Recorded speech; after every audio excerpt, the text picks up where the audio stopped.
Hey guys, welcome back. So it's time for something new. What am I talking about?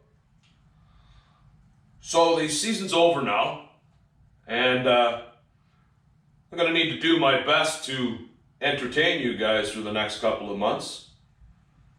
So as most pullers do, we spend most of our winters in the shop, in the garage, making improvements, building new creations, etc.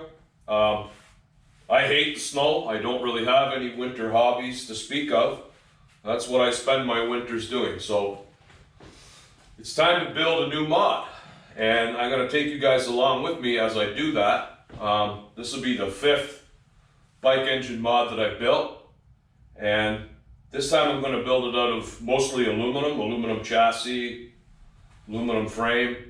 I've wanted to do that for some time, and it's time to tackle that now. And I'm going to show you guys how the different stages come together when you're doing one of these. And hopefully we'll both learn something along the way. So let's get into it. So this is what we've got so far, guys. We've got a basic aluminum chassis made here. Some aluminum channel. I have the old axle out of Sandra's mod in here. I have a engine just sort of mocked up, just sitting here. This is a Kawasaki GPZ 1000. It's a motor I've used before. Not this very motor, but same type motor. The GPZ was the very first Ninjas. They're strong, they're stout engines, they're very, very powerful. Little on the heavy side, which is the reason I decided to go aluminum here. Aluminum's going to give me the advantage of putting the weight where I want. I can keep the engine further forward to keep my front end down, and I can add my extra weights back here. We'll get into weight placement later on. That's later down the road, but we've got the basic mock-up here. So one thing I want to say before we get too much further is, as far as aluminum goes, it's not for beginners. If you're going to try and tackle welding aluminum and you've never done it before, it does not weld the same way steel does. It is a very weldable material. However, it acts completely different than steel does.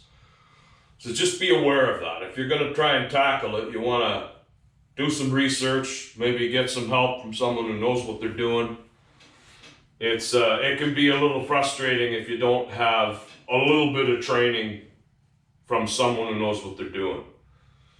I have been doing it off and on for 20 odd years, so I do have a little bit of a clue.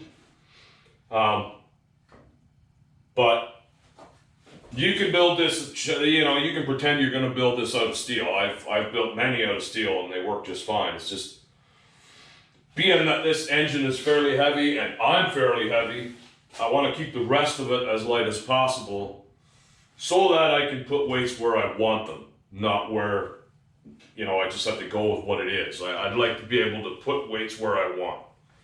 Like I said, we'll get into that later. So one other thing that's worth mentioning about this drive here, guys, is you'll notice I've welded that sprocket on. And I do the same right here too, eventually once I get it where I want it. The reason being, in the beginning I had keyed these, and I was shearing keys off, twisting the shaft right where the keyway was. The shaft originally I used 1.25 inches, and I was twisting them, bending them, you name it. So once I had settled on the size of sprocket I wanted, I welded it on. Never had a lick of trouble since. Now, I know I'm not the only one that had that trouble. I've talked to a few other guys that have had that problem also. So I just decided to hell with it. I'm welding it on, and that's the way it stayed. You know, I guess ideally you'd have a spline there or something with more contact so that it didn't shear off one key, or double key it maybe, but that's what I settled on just to save grief. And these hubs. These are steel hubs that I made. Just with a steel blank and a weld-on collar. The cast hubs that come with these, I think I might even have. See, there's an old wheel horse cast hub. It's only 1.1 inch, which is not heavy enough. You pour that out to 1.5 inch, it becomes quite thin. It's a cast iron hub. They'll break. I do remember one guy actually snapping one right off. So I recommend you do away with the cast iron hubs and you go with something a little beefier like what I've got here. There are guys out there that are using cast hubs with lots of horsepower, and they manage to get lucky somehow, but I've found that these are a bit too wimpy for what we're doing. So I recommend getting rid of those. Also the chain.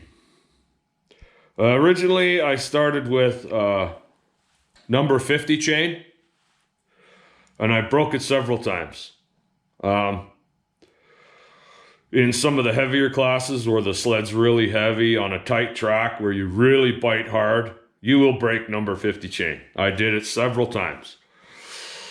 So I went with number 60H, and it's sort of a number 60 heavy duty farm grade type thing.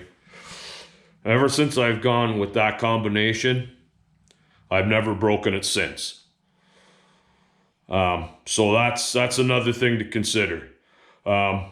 Number 50 chain will work okay if you're on a looser track where you're not biting too hard. I didn't start breaking the chain until we went to some stickier tracks. But I think you'll find that number 50 is just a little too light for what you're doing here.